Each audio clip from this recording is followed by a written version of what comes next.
মানুষ কত রকম প্রযুক্তি শিখে রেখেছে, যেখানে ফাঁকা মাঠে শীতের মৌসুমে পাতা খুব ভালো হবে না, যার কারণে পলিথিন দিয়ে ঢেকে রাখছে।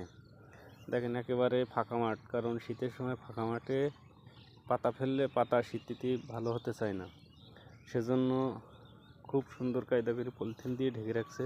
দেখেন সারা মাঠ, মানে প্রতিটা মানুষই ঠিক এমন কায়দা করে পাতা ঢেকে রাখছে।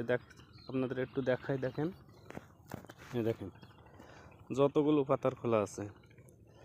মানে এবার ইরির মৌসুমে এই মাঠটা সব ধান রোপণ করা হবে, যার কারণে বিভিন্ন মানুষ পাতা ফেলছে বিভিন্ন জায়গায়। দেখায় আপনাদের একটু, দেখেন দেখছেন সব কিন্তু কাগজ দিয়ে পলিথিন পেপার দিয়ে ঢেকে রাখছে, যাতে পাতা মানে ঠান্ডা না লাগে, পাতা যাতে ভালো হয় সে কারণে এভাবে পলিথিন পেপার দিয়ে ঢেকে রাখা হচ্ছে।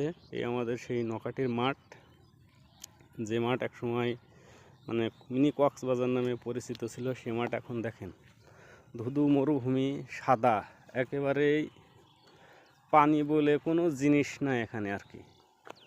ওই সেই খলিলে বাটলা, যেটা মিনি কক্সবাজার নামে পরিচিত হয়েছিল, আপনাদেরকে দেখা একটু জুম করে দেখেন, দেখছেন একেবারে মাঠটা ফাঁকা পড়ে আছে। কিছুদিনের মধ্যেই মাঠে ধান রোপণ করা হবে, সেজন্য এই পাতা ফেলা হয়েছে। ধন্যবাদ সবাইকে, পেজটি ফলো দিয়ে রাখবেন।